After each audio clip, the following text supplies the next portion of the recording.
Bonjour mes amis, je vous souhaite la bienvenue à une nouvelle leçon. Hello everybody, welcome to a new lesson. Aujourd'hui, le mot du jour est vivre. Vivre in French means to live in the sense of being alive. So for this lesson, we'll do a quick contrast between vivre and habiter, which also means to live. And then we'll look at a whole bunch of example sentences using vivre. Present tense conjugation. Vivre is an irregular IR verb. So this means that its endings are not the same as regular IR verbs, such as finir. So let's look at it. Je vis, I live. Tu vis, you live, singular and formal. Il vit, elle vit, he, she lives. Nous vivons, we live. Vous vivez, you live, plural, formal. And ils vivent, elles vivent, they live. So vivre versus habiter. For expressing where you live in French, the verbs vivre and habiter are more or less synonymous. Par exemple, I live in Paris. You could say both je vis à Paris, and you could say j'habite à Paris.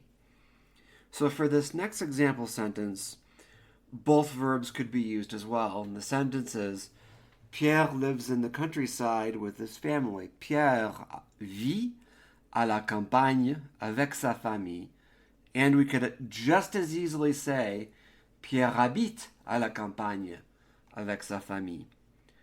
So the following sentences only use vivre, and these sentences illustrate how vivre is used. So essentially, vivre can describe the quality of a person's life or the time period when they lived. So our first example sentence reads, the French live better than the Americans.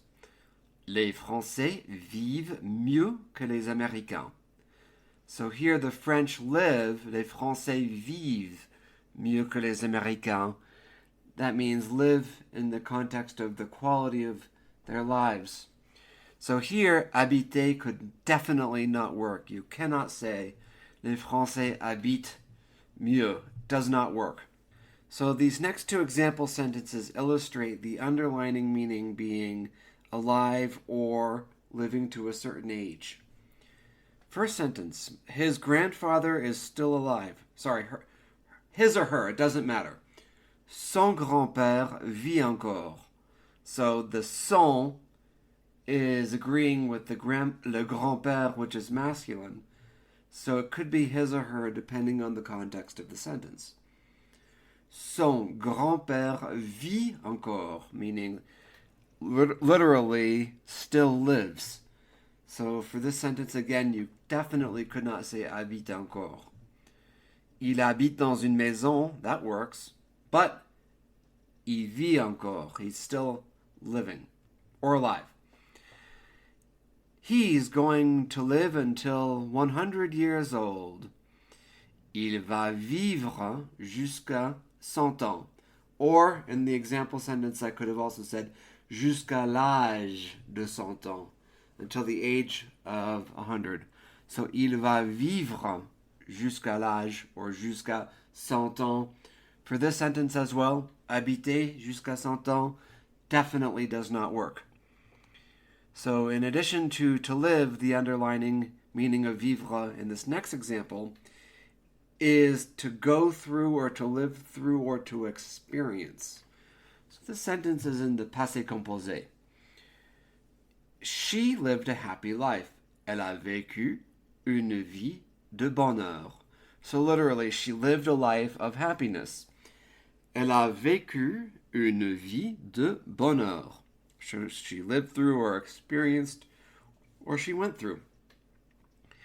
Last sentence with the verb vivre is talking about the period of time when a person lived. So here we have Louis XIV lived during the 17th century. Louis XIV a vécu au XVIIe siècle. So here again, Louis XIV a vécu au XVIIe siècle. So for this one again, habiter, il a habité au XVIIe siècle, ça ne marche pas en français. It does not work in French. So now we're going to end the lesson with two related adjectives, which I thought I'd throw in at the last minute. So the first adjective is vivant, vivante, in the feminine form, which means alive or living. So my example sentence with this one is, the goldfish is still alive. Le poisson rouge est encore vivant. Le poisson rouge est encore vivant. Notice my liaison on that est. Est encore. So you could get away with saying est encore, but est encore liaison sounds better. So the last example sentence in this entire lesson, the adjective is vif, vive in the feminine form, and that means vivacious, keen, or sharp. Mon oncle, my uncle, is a very vivacious man. Mon oncle est un homme très vif. One more time. Mon oncle est un homme très vif. Merci beaucoup, mes amis. I hope this lesson has helped, and I hope that you now have a much better understanding of how to use vivre to live and when not to use habiter in the related situations. Merci beaucoup. Je vous souhaite une super journée. Au revoir.